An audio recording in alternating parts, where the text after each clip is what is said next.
Buenos días. Vamos a ir al Evangelio de Juan, capítulo 12. Evangelio de Juan, capítulo 12. Vamos a continuar justo donde nos quedamos la semana pasada. Vamos a ir a Juan, capítulo 12, y vamos a leer desde el versículo 20 hasta el final del capítulo. Y dice así en Juan 12, del 20 hasta el final. Había ciertos griegos entre los que habían subido a adorar en la fiesta.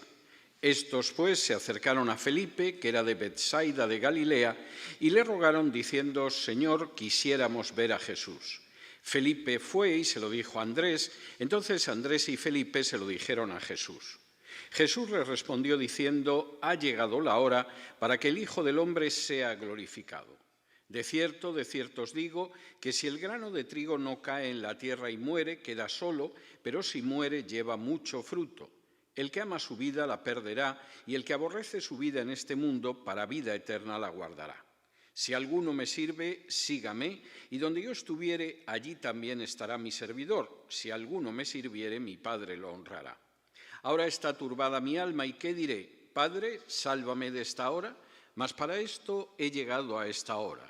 Padre, glorifica tu nombre. Entonces vino una voz del cielo: Lo he glorificado y lo glorificaré otra vez. Y la multitud que estaba allí y había oído la voz decía que había sido un trueno. Otros decían: un ángel le ha hablado. Respondió Jesús y dijo: No ha venido esta voz por causa mía, sino por causa de vosotros. Ahora es el juicio de este mundo. Ahora el príncipe de este mundo será echado fuera. Y yo, si fuere levantado de la tierra, a todos atraeré a mí mismo. Y decía esto dando a entender de qué muerte iba a morir. Le respondió la gente: Nosotros hemos oído de la ley que el Cristo permanece para siempre. ¿Cómo pues dices tú que es necesario que el Hijo del Hombre sea levantado? ¿Quién es este Hijo del Hombre? Entonces Jesús les dijo: Aún por un poco está la luz entre vosotros, andad entre tanto que tenéis luz, para que no os sorprendan las tinieblas, porque el que anda en tinieblas no sabe a dónde va. Entre tanto que tenéis la luz, creed en la luz, para que seáis hijos de luz. Estas cosas habló Jesús y se fue y se ocultó de ellos, pero a pesar de que había hecho tantas señales delante de ellos, no creían en él, para que se cumpliese la palabra del profeta Isaías, que dijo: Señor, ¿quién ha creído a nuestro anuncio y a quién se ha revelado el brazo del Señor? Por esto no podían creer, porque también dijo Isaías: cegó los ojos de ellos y endureció su corazón, para que no vean con los ojos y entiendan con el corazón y se conviertan y yo los sane. Isaías dijo esto cuando vio su gloria y habló acerca de él. Con todo eso, aún de los gobernantes muchos creyeron en él, pero a causa de los fariseos no lo confesaban para no ser expulsados de la sinagoga, porque amaban más la gloria de los hombres que la gloria de Dios. Jesús clamó y dijo: El que cree en mí no cree en mí, sino en el que me envió, y el que me ve, ve al que me envió. Yo, la luz, he venido al mundo, para que todo aquel que cree en mí no permanezca en tinieblas. Al que oye mis palabras y no las guarda, yo no le juzgo. Porque no he venido a juzgar al mundo, sino a salvar al mundo. El que me rechaza y no recibe mis palabras, tiene quien lo juzgue. La palabra que he hablado, ella lo juzgará en el día postrero. Porque yo no he hablado por mi propia cuenta. El Padre que me envió, Él me dio mandamiento de lo que he de decir y de lo que he de hablar. Y sé que su mandamiento es vida eterna. Así pues, lo que yo hablo, lo hablo como el Padre me lo ha dicho. En el pasaje que vamos a ver hoy, que es este final del capítulo 12, se recogen lo que fueron las últimas horas de Jesús antes de la última cena. Vamos a tener ocasión de ver, tanto esta semana como la semana que viene, cómo Juan es muy peculiar a la hora de hablar de la última cena y es también muy peculiar a la hora de referirse a las horas inmediatamente anteriores a la celebración de la Pascua por Jesús y sus discípulos, donde los otros evangelistas, tanto Mateo como Marcos y Lucas, incluyen las controversias de Jesús, la manera en que intentan tentarlo los escribas, los fariseos, los saduceos, los herodianos, y Jesús va respondiendo. Juan no lo relata. Juan se centra más bien en 8 afirmaciones de Jesús que vamos a ver en el día de hoy. Y la semana que viene vamos a tener ocasión de ver cómo donde los otros evangelistas narran la última cena y relatan el partimiento del pan y cómo Jesús no solamente comparte el pan y el vino, sino que ordena a sus discípulos que vuelvan a participar de ese pan y de ese vino, como vamos a hacerlo precisamente hoy. Sin embargo, Juan no va a hablar del partimiento del pan y Juan, sin embargo, va a relatar el lavatorio de pies. Todo esto es tremendamente original en el Evangelio de Juan, que llevamos ya meses viendo que es muy original en la forma en que relata su testimonio acerca de Jesús, como en realidad el testimonio que tenemos de Jesús, cada uno de nosotros, es distinto. El mensaje puede ser el mismo. Podemos hablar de cuando estábamos perdidos, podemos hablar de que en un momento el Señor nos encontró, podemos hablar de cómo el Señor nos arrastró hacia Él y lo aceptamos, pero nuestras historias son diferentes aunque tengan un fondo común en todas ellas. Y lo mismo sucede en el caso de Juan. Juan va a relatar esos últimos días de Jesús, pero lo va a hacer desde su perspectiva, contando ese testimonio en el que, como él dice, es lo que hemos oído, es lo que hemos visto e incluso es lo que palpamos con nuestras manos. Y Juan tiene mucho interés en contar cómo en esas últimas horas antes de la última cena Jesús habló de 8 cosas que eran importantes. El punto de partida lo vimos la semana pasada. De pronto, como dice aquí el versículo 20, había algunos griegos que habían subido a la fiesta de la Pascua en Jerusalén y querían ver a Jesús. Y puestos a ver a Jesús, y esto tiene mucha lógica, se acercaron a un discípulo que tenía un nombre griego, Felipe. Felipe no es un nombre judío, ni siquiera es un nombre oriental, es un nombre griego que significa amigo de los caballos. Por si alguien no lo sabía y se llama Felipe o Philip, que sepa que su nombre significa el que es amigo de los caballos, Filogipos, el amigo de los caballos. Y se acercaron a él porque tenía un nombre griego y era de Betsaida, que es una población en Galilea donde era muy común que la gente se expresara en griego. De manera que no era cuestión quizá de acercarse a Judas, que tenía un hermoso nombre judío, Yehudá, y que a saber si hablaba algo que no fuera el arameo o el hebreo, y fueron a buscar a alguien que seguro que los entendía. Igual que si de pronto alguien llegara de Hispanoamérica aquí, pues sería más fácil que se acercara a alguien que se llame Carlos o que se llame Pepe o que se llame Manuel, que si se da la circunstancia que se llama Milton o John o algo parecido, aunque puede que también haya venido de Honduras o de Bolivia. Pero en cualquier caso, con el nombre parecido parece que estás pisando un terreno más firme. Y se acercaron y le dijeron, queremos hablar con Jesús. Y Felipe se lo va a consultar a otro de los discípulos que también tiene un hermoso nombre griego. Andrés no es un nombre judío, es un nombre griego que significa varón o hombre. De manera que, oye, aquí hay unos que se expresan en griego como nosotros que quieren conocer a Jesús. Y es muy interesante lo que cuenta Juan. Juan no tiene mucho interés en ver cómo llegaron los saduceos, a ver si enredaban a Jesús con la cuestión de la resurrección, o lo que pensaban los herodianos y le enseñaron una moneda, a ver si era lícito pagar el tributo al César o no, sino que se quiere detener en 8 cuestiones que Jesús mencionó en esas últimas horas antes de la cena de Pascua. Primero, el hecho de que Jesús anunció que iba a morir por la salvación. Versículo 23. Jesús les respondió diciendo, ha llegado la hora para que el Hijo del Hombre sea glorificado. De cierto os digo, que si el grano de trigo no cae en la tierra y muere, queda solo, pero si muere, lleva mucho fruto. La muerte de Jesús no fue que lo hubieran planificado mal. Jesús y los discípulos iban a proclamar el reino mesiánico en Jerusalén, él se iba a proclamar Mesías, los discípulos iban a ocupar puestos, pero lo planearon mal. Y las autoridades del templo arrestaron a Jesús y luego lo llevaron a Pilato y acabó colgando en una cruz. No pudo salir peor. No, no es así. Jesús contemplaba su muerte.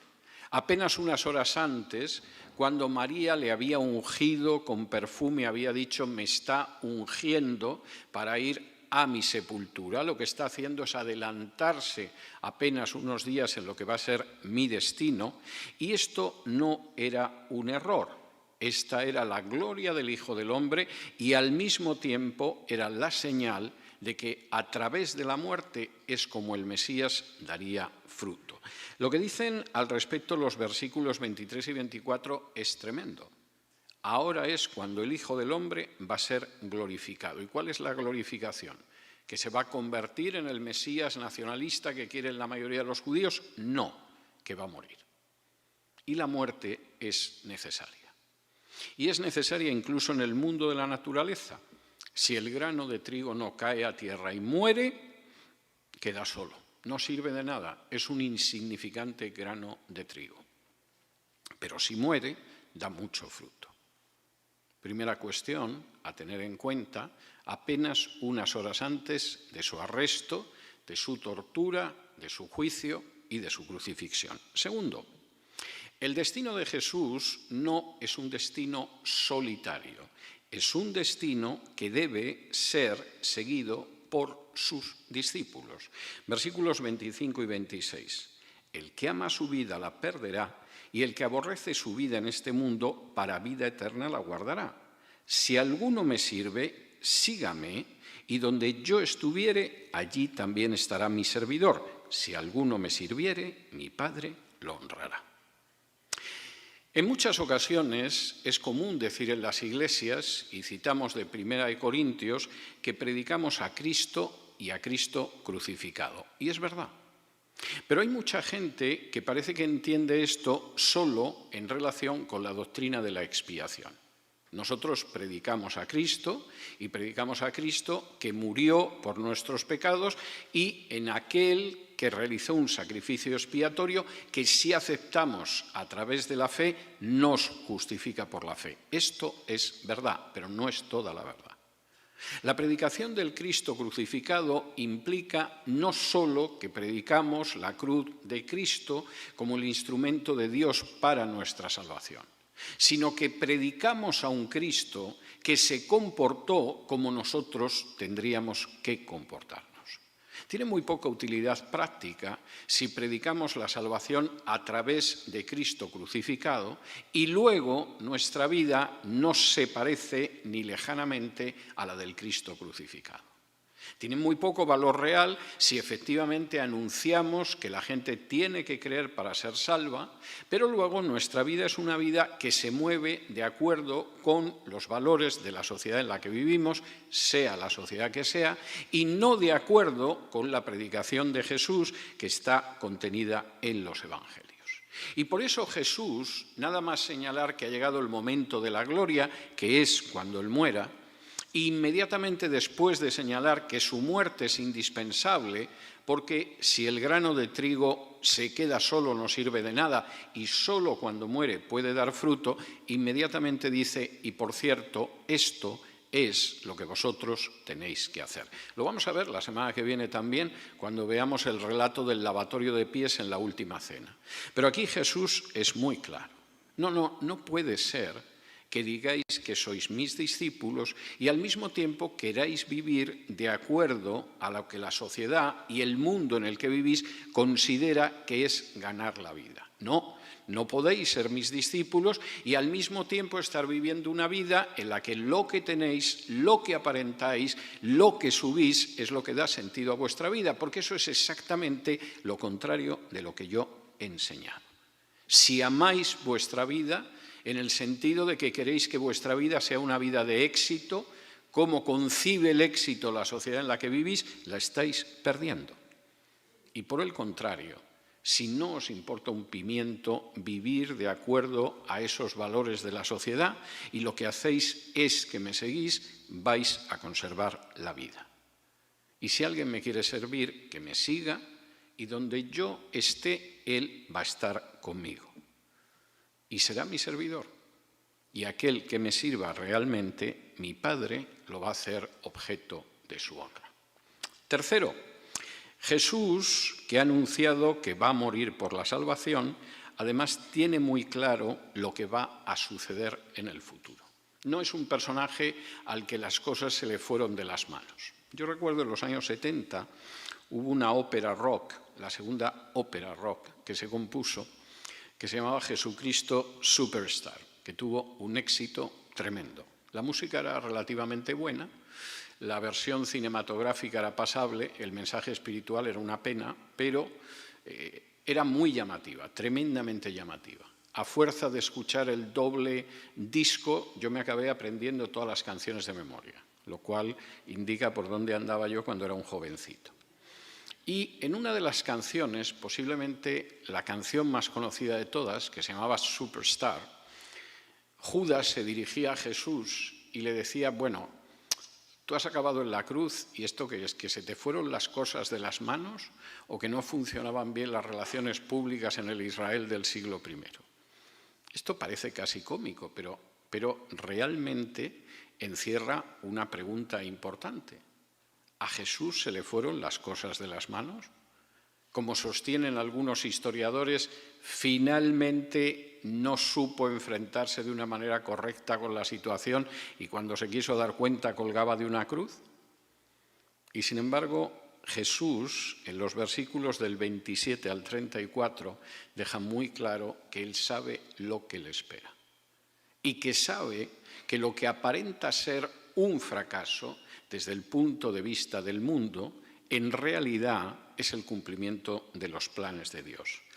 Dice así en el versículo 27, ahora está turbada mi alma y ¿qué diré? Padre, sálvame de esta hora, mas para esto he llegado a esta hora. Padre, glorifica tu nombre. Entonces vino una voz del cielo, lo he glorificado y lo glorificaré otra vez. Y la multitud que estaba allí y había oído la voz decía que había sido un trueno, otros decían un ángel le ha hablado. Respondió Jesús y dijo, no ha venido esta voz por causa mía, sino por causa de vosotros. Ahora es el juicio de este mundo y ahora el príncipe de este mundo será echado fuera. Y yo, si fuere levantado de la tierra, a todos atraeré a mí mismo. Y decía esto dando a entender de qué muerte iba a morir. Y le respondió la gente, nosotros hemos oído de la ley que el Cristo permanece para siempre. ¿Cómo pues dices tú que es necesario que el Hijo del Hombre sea levantado? ¿Quién es este Hijo del Hombre? Este pasaje donde Jesús formula la tercera afirmación es tremendo, porque dice, mi alma en estos momentos está turbada. Se podría traducir quizá mejor como mi alma en estos momentos está inquieta, está desasosegada. Con lo cual, si alguna vez te sientes con el alma inquieta o desasosegada, no pienses que Dios te ha abandonado, te ha dejado de su mano o estás perdido en este mundo, porque Jesús, en vísperas de aquello para lo que había venido a este mundo, tenía el alma turbada, tenía el alma desasosegada. Hay gente que piensa que, por lo visto, para ser creyente tienes que estar en un estado perpetuo de alegría, como si todos los días esnifaras cocaína. Bien, no es así. Y efectivamente uno puede ser un creyente, estar en la mejor relación con Dios y, sin embargo, ante ciertas situaciones sentirse inquieto porque son situaciones difíciles. Y el mismo Jesús, siendo el Hijo de Dios, dice, ahora mi alma está turbada. Y a continuación da la respuesta a lo que hay que hacer cuando el alma está turbada. ¿Y qué voy a decir? Padres, sácame de esta situación. No. Yo he llegado aquí precisamente porque mi misión es esta hora. En muchísimas ocasiones nuestra reacción es justo la que Jesús rechaza aquí. Mi alma está turbada, inmediatamente esto es que no estoy bien espiritualmente, porque cuando estás bien espiritualmente estás en un estado de euforia. No. Hay veces en que uno puede estar de la mejor manera espiritualmente y su alma estar turbada viendo la situación. Y hay veces que puedes estar en la euforia y eso solo significa que eres tonto de capirote. No tiene nada que ver la euforia con la madurez espiritual.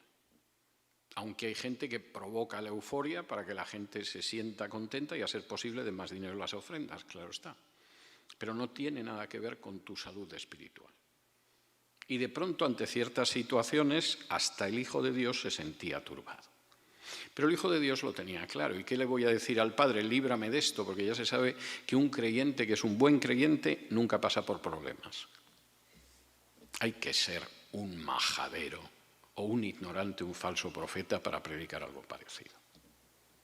Y no hay nada más que ver el ejemplo de Jesús para darse cuenta de ello.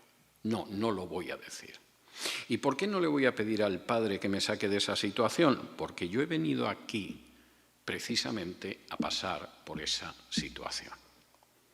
Y Juan relata que entonces se produjo un fenómeno que los judíos denominaban el Kol HaShamayim, la voz que suena desde el cielo.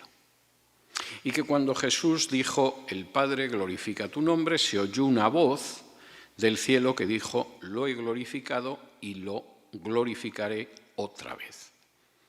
Y como cada vez que se oye una voz del cielo, ya saben ustedes que la gente no suele escuchar bien y no se entera. Por ejemplo, en los que dicen, eso ha sido un trueno. O sea, se ha oído... Se supone que la voz del cielo suena con personalidad, ¿no? Algo así como... Entonces algunos de los que estaban ahí dijeron, eso ha sido un trueno. No, se ha oído bien, ¿no? Trueno. Pero el día está despejado. Bueno, sí, pero a veces truena, aunque ya lloverá luego. Y otros pensaron, bueno, puede ser la voz de un ángel, ¿no? Porque yo sí he oído esto de lo glorificaré otra vez. Puede que sea una voz angélica. Cuando la gente no quiere escuchar lo que suena, a Dios hasta lo pueden confundir con un trueno.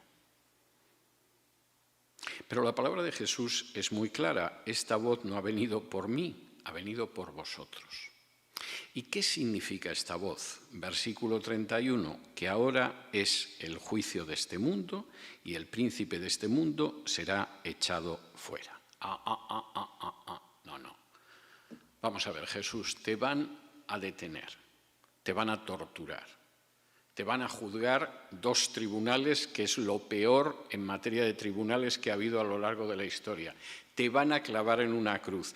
¿Y eso quiere decir que el príncipe de este mundo va a ser echado fuera?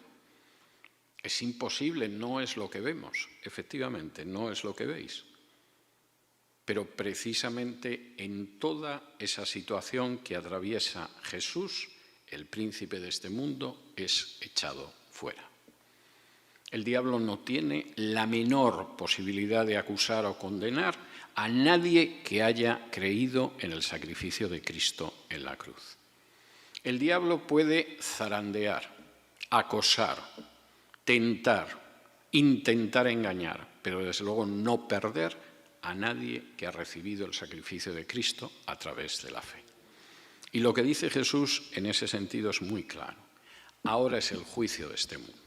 Muchos seguirán hablando durante siglos del juicio de Jesús, del proceso de Jesús, pero lo que se está juzgando, aunque no lo sepan, es el juicio de este mundo.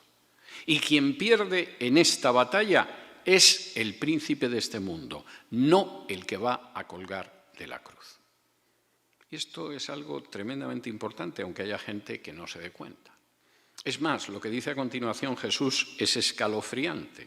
Cuando me levanten de la tierra, yo atraeré a los míos a mí mismo. Y como dice aquí Juan, cuando él hablaba de que lo iban a levantar de la tierra, se estaba refiriendo exactamente a la forma de muerte con la que iba a morir. No lo iban a lapidar, como habitualmente lapidaban los judíos a los blasfemos, como mataron a Esteban, y se puede ver en el capítulo 7 del libro de los Hechos.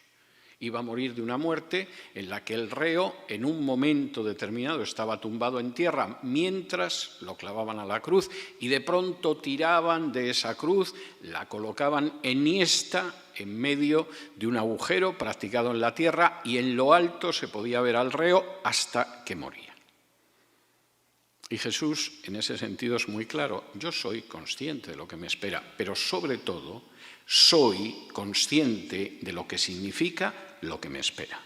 Y lo que significa es la derrota del diablo, no su triunfo. Si me acompañan a la carta a los Colosenses, Pablo recoge en la carta una afirmación que exige conocer el contexto de la época, pero que es extraordinariamente hermosa a la hora de definir en Colosenses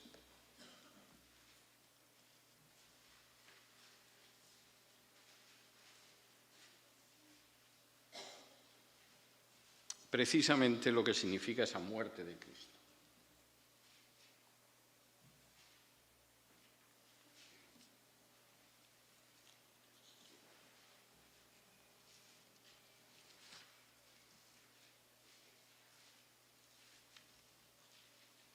Y vamos a ir a Colosenses capítulo 2 y versículos 13, 14 y 15, donde se recoge lo mismo que dice aquí Jesús de manera más comprimida. Y dice así Pablo en Colosenses 2, versículos del 13 al 15.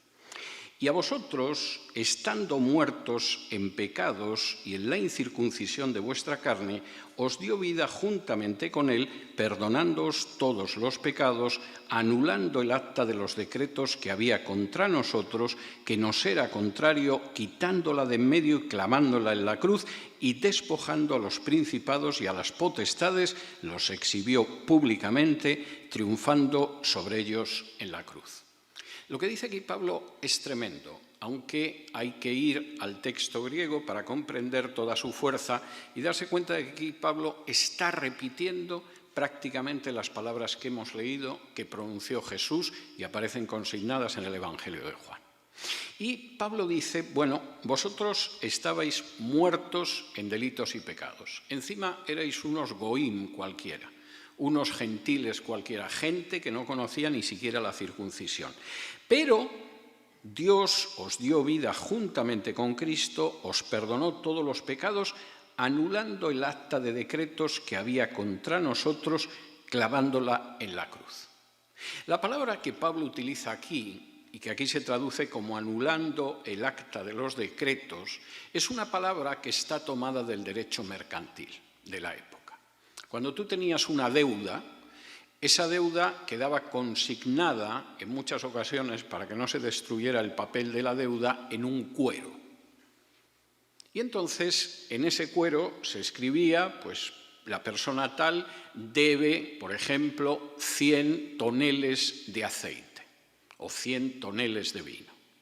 Cuando la persona pagaba la deuda, había dos maneras de consignar que la deuda había sido pagada.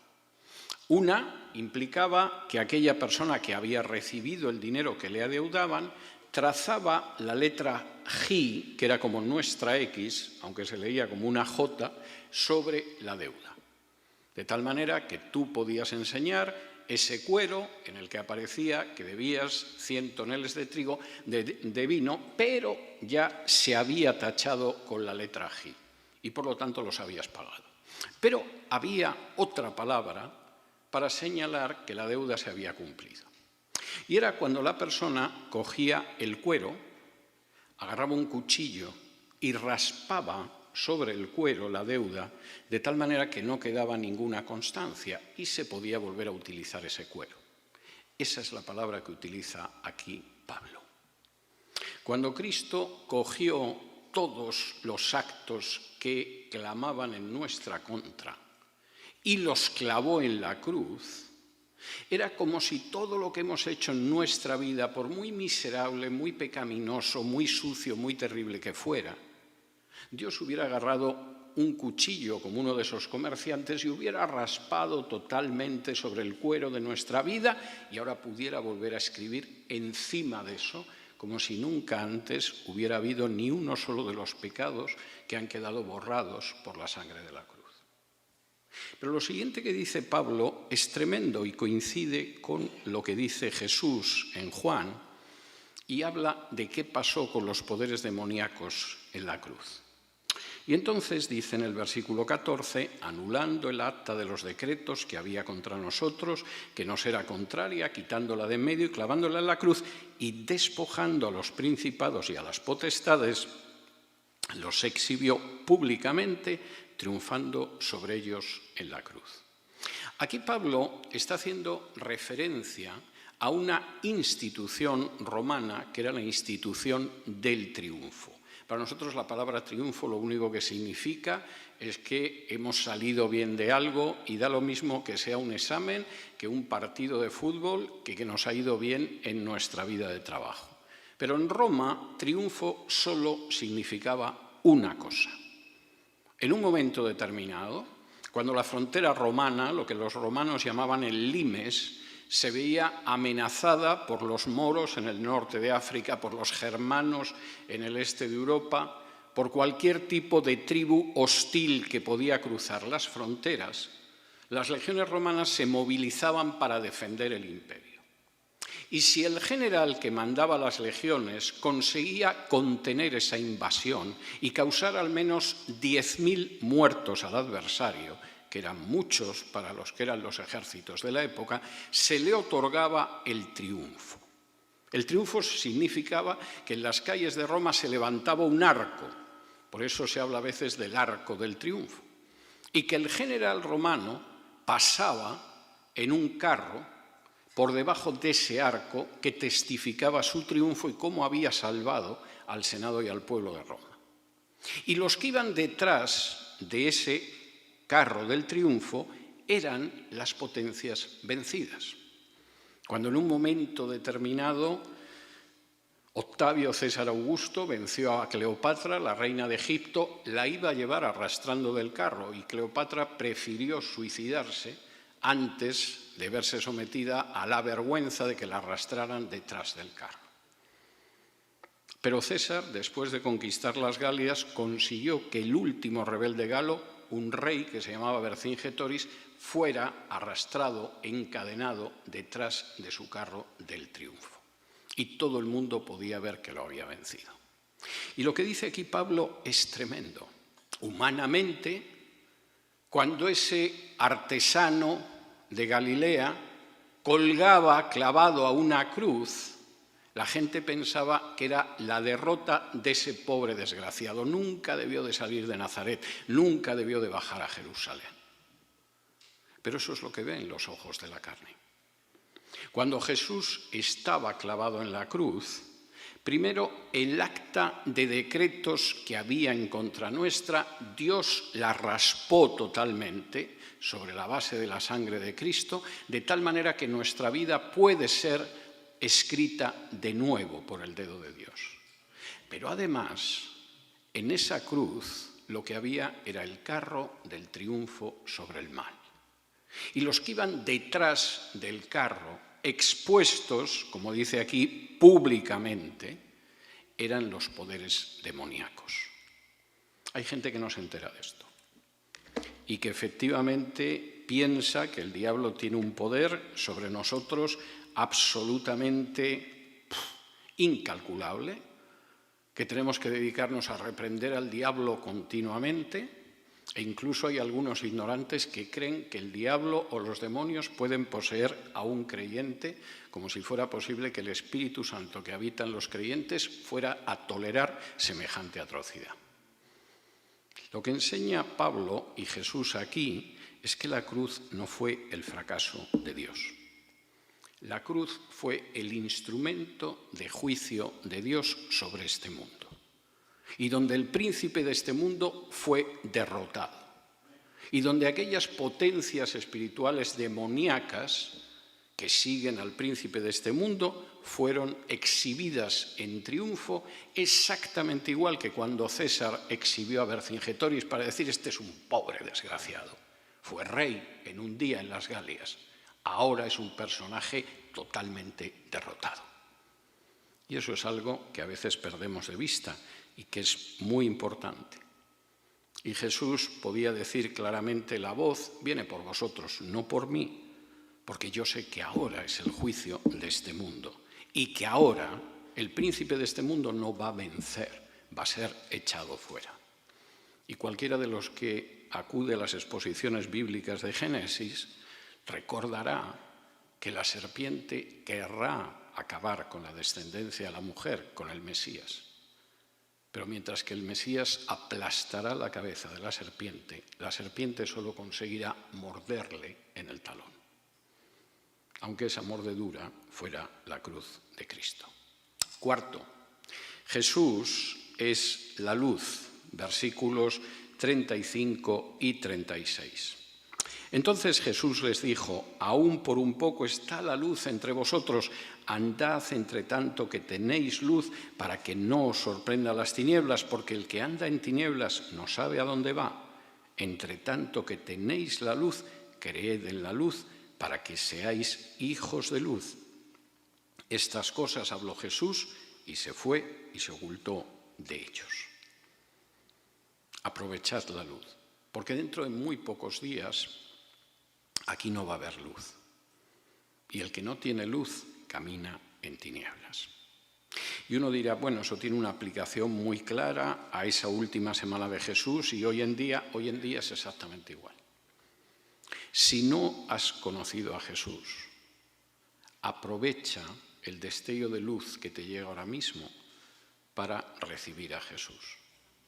Porque si das la espalda a Jesús, caminarás en tinieblas. Y como muy bien dice Jesús, el que anda en tinieblas no sabe a dónde va. Puede pensar que su vida está perfectamente planificada, que tiene la clave del futuro, que tiene la llave del éxito. Pero si no has recibido a Jesús, estás en tinieblas. Y si estás en tinieblas, es como si de pronto aquí se produjera un eclipse, no viéramos nada en absoluto e intentáramos llegar a la puerta sin estrellarnos con los muebles o con las personas empavorecidas que pudiera haber en esta sala. Y Jesús es la luz. Quinto, ¿qué pasa con los que no creen en Jesús? Versículo 37. Pero a pesar de que había hecho tantas señales delante de ellos, no creían en él. Los que no creen en Jesús es porque no son suyos. Y no debería sorprendernos.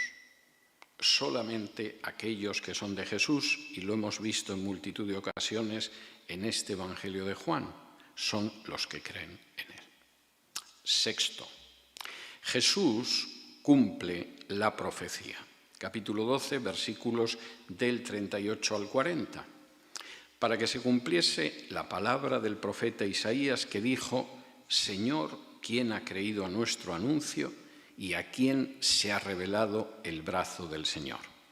Por esto no podían creer, porque también dijo Isaías: cegó los ojos de ellos y endureció su corazón, para que no vean con los ojos y entiendan con el corazón y se conviertan y yo los sane.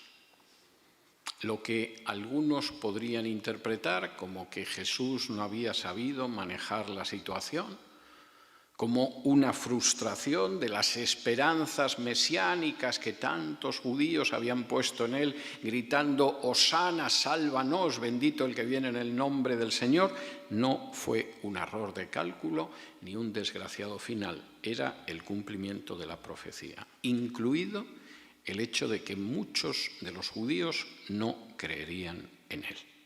Fue Isaías el que profetizó claramente que habría gente que no podría creer, que no querría creer, y por lo tanto, al no volverse a Dios, Dios no los podría sanar.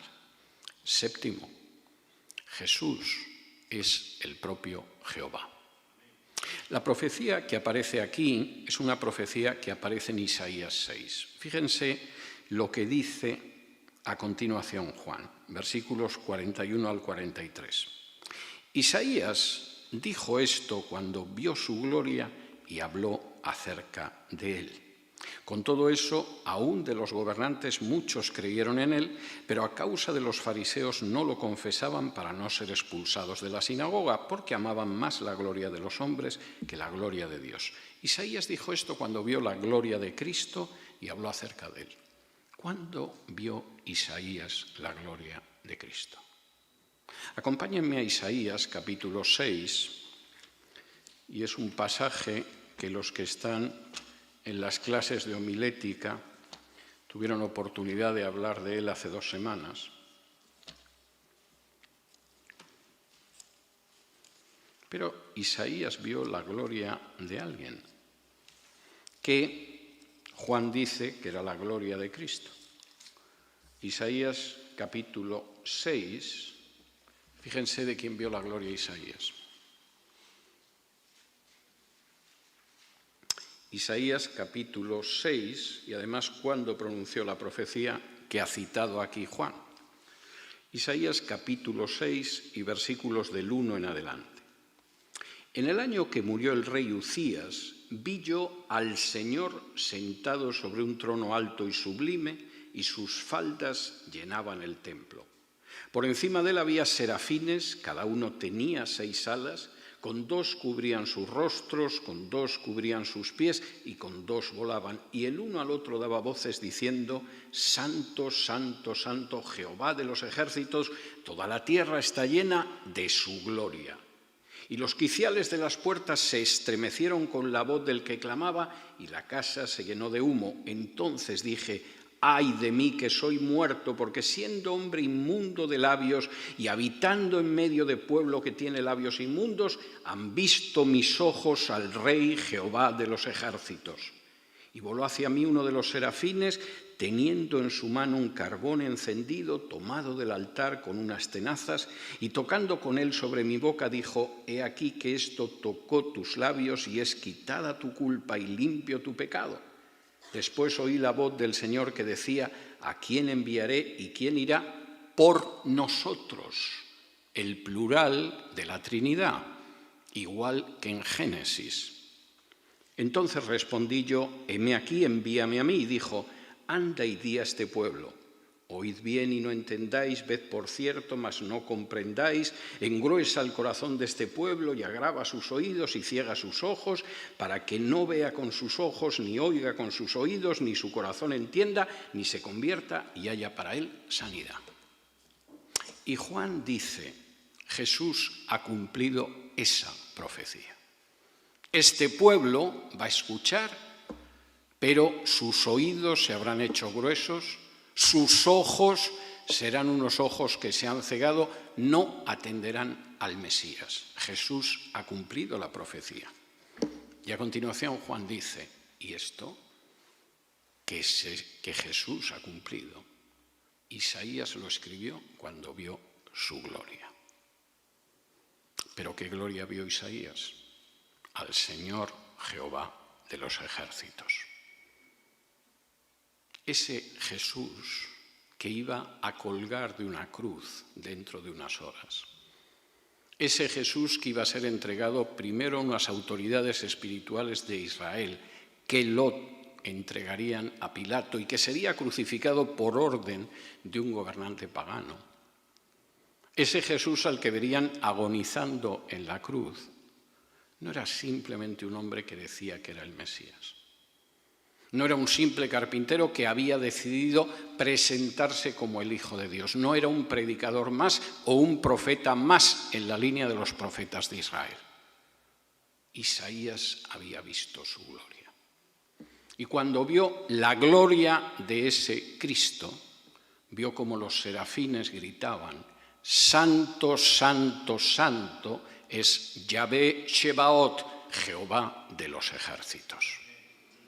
Era el mismo Jehová de los ejércitos al que vio en su gloria Isaías, el que iba a ser clavado en una cruz.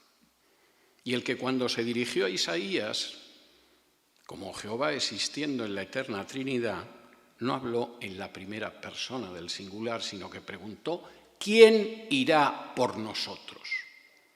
De la misma manera que cuando la Trinidad creó al hombre, dijo: hagamos al hombre a nuestra imagen y semejanza. Y de la misma manera que Dios mediante, veremos en el estudio de Génesis dedicado a Babel, que cuando quiso castigar a los hombres de después del diluvio, dijo: descendamos y confundamos su lengua. El Dios que existe eternamente como una Trinidad. Y el Dios cuya gloria vio Isaías, y solo con verla supo que era alguien inmundo espiritualmente, de labios sucios, y el Dios que en su gloria dijo: ¿a quién enviaremos y quién irá por nosotros? Y el Dios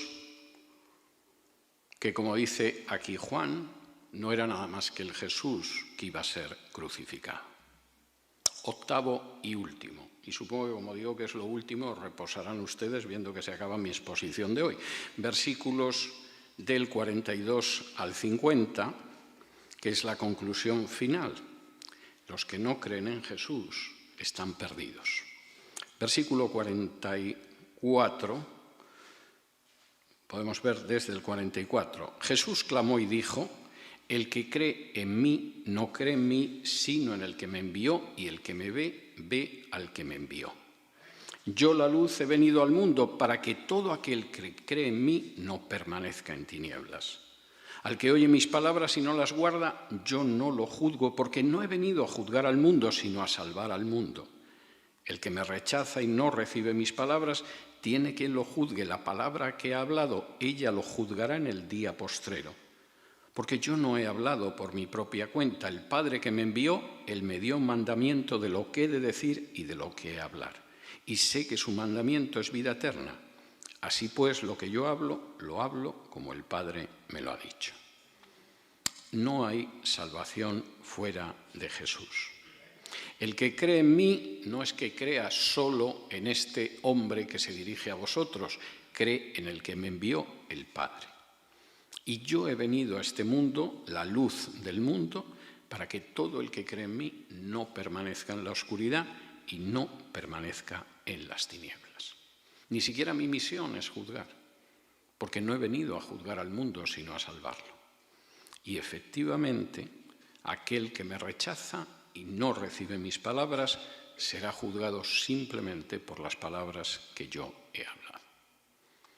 La respuesta de Jesús, que nos relata Juan en este pequeño pasaje, en estos pocos versículos antes de hablar de la última cena, es tremenda y debería orientar nuestra vida. No hay posibilidad de moverse con un mínimo de luz, con una mínima luminosidad, con una mínima iluminación, sin fijar los ojos en Jesús. Puedes recurrir a lo que cuentan los medios de comunicación, generalmente interesados y sobornados por el poder. Puedes escuchar lo último que te diga tu terapeuta. Puedes incluso pararte en la opinión de una amiga o de un amigo. Pero lo cierto es que los únicos que no caminan en tinieblas son aquellos que se dejan iluminar por la luz de Jesús. Y Jesús no solamente es un maestro de moral, no es alguien que, como enseña una manera sabia y hermosa y bella de discurrir en esta vida, pues se da la circunstancia de que nos puede iluminar esta existencia breve que tenemos los seres humanos. No, Jesús es el único camino de salvación. Y como vimos en su momento, el camino, la verdad y la vida, y nadie puede ir al Padre sino por Él. Y aquellos que deciden seguirlo son precisamente los que no solo predican la salvación en Jesús, sino los que tienen a Jesús como Maestro y como Señor, y por lo tanto desprecian la forma en que el mundo puede ver la vida, porque lo que el mundo considera que es ganar la vida es la manera rápida de perderla. Y lo que puede parecer que es perderla siguiendo a Jesús es la única manera de dar sentido y de realmente ganar esta vida. Y esa victoria de Jesús precisamente se obtuvo cuando parecía que Jesús sufría la última derrota. Durante años había conseguido que no lo tiraran desde un monte, que no lo apedrearan, que no lo lincharan en un momento determinado, pero al final todo acaba llegando y lo acabaron clavando en una cruz. Y las palabras de Jesús al respecto son claras. Eso fue el juicio del mundo y en ese momento el príncipe de este mundo fue echado fuera. Y esto, el que hubiera gente que no respondiera al llamamiento de Jesús, es algo que había sido profetizado en el siglo VIII antes de Cristo, casi 800 años antes de que Jesús naciera. Para decir que desgraciadamente habría muchos judíos que lo rechazarían, pero sin embargo, en algún momento esa profecía se cumpliría y cuando se cumpliera, De pronto, uno de los que lo escuchaban y veían el cumplimiento de la profecía captó que Isaías estaba hablando de la gloria de Jesús cuando se manifestó en el templo como Jehová, el Señor de los ejércitos. Hoy tenemos el partimiento del pan y vamos a recordar precisamente ese momento en que Jesús en la cruz venció al mal, pagó por nuestros pecados y cumplió el anuncio que tan solo unas horas antes había hecho a sus discípulos.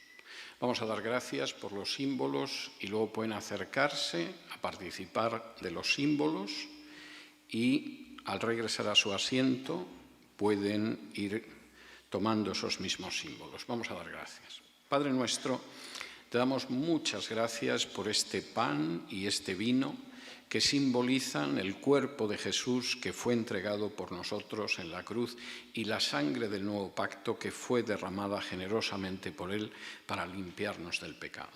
Te damos gracias porque en algún momento, Señor, tú nos arrastraste hasta ti, tú tocaste nuestros corazones, tú nos llevaste a creer en ti y de esa manera a recibir la salvación. Y hoy, Padre, queremos proclamar el nuevo pacto basado en la sangre del Mesías. Queremos anunciar esa muerte de Jesús hasta que Él venga y queremos también recordar que Él prometió que vendría un día por nosotros y así será efectivamente, Señor. Te damos gracias en el nombre de Jesús. Amén. Pueden acercarse la gente que esté bautizada, pertenezca a la congregación o visitantes, si están bautizados pueden participar de los símbolos.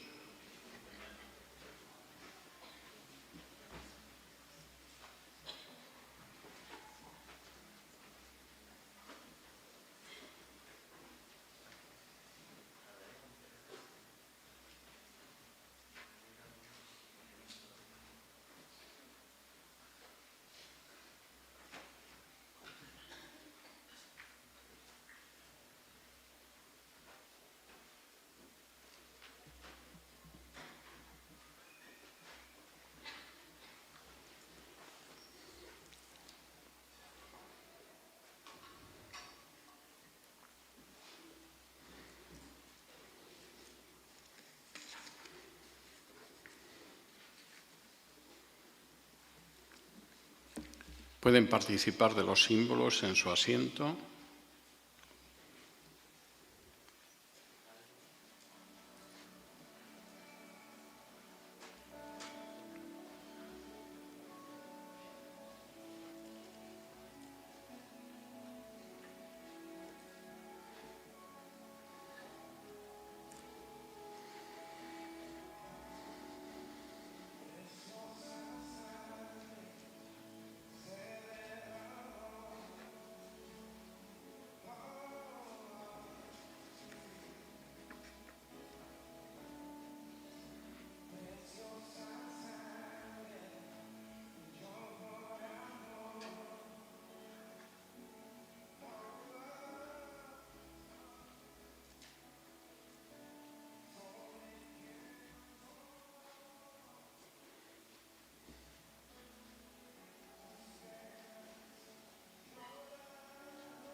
Vamos a dar gracias. Padre nuestro, te damos muchas gracias por este pan y este vino del que podemos participar.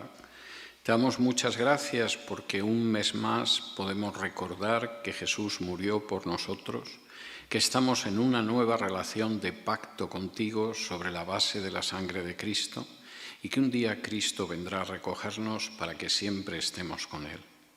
Te damos muchas gracias por esta hermosa celebración fraternal en la cual demostramos que somos una familia, que somos hermanos los unos de los otros y que tú eres nuestro Padre. Y queremos pedirte, Señor, que hoy, que empieza una nueva semana, tú nos guíes a lo largo de esta semana. Que prediquemos a Cristo crucificado no solamente como aquel a través del cual tenemos la salvación por la sangre de la cruz, sino también como aquel que es nuestro Maestro y nuestro Señor, como aquel que nos enseña cada día cómo tenemos que vivir, como aquel que arroja luz sobre nuestras existencias para que nuestras vidas tengan sentido y sean vidas que te agraden y vidas en las que tú te complazcas. Padre, te queremos pedir que en esta semana todos un poquito siquiera nos acerquemos más a ti. Todos un poquito siquiera sigamos todavía más a Jesús. Todos un poquito siquiera disfrutemos más de esa luz, de la luz del mundo, que es Jesús el Mesías. Y queremos, Señor, suplicarte que nos hagas querer más a nuestros hermanos durante esta semana, que nos hagas sentirnos todavía más unidos a ellos, y que cuando volvamos a reunirnos en el curso de la semana que viene te podamos dar muchas acciones de gracia por el amor que tú derramas sobre nosotros a cada instante. Y todo ello te lo pedimos en el nombre de Jesús. Amén. Que el Señor los bendiga.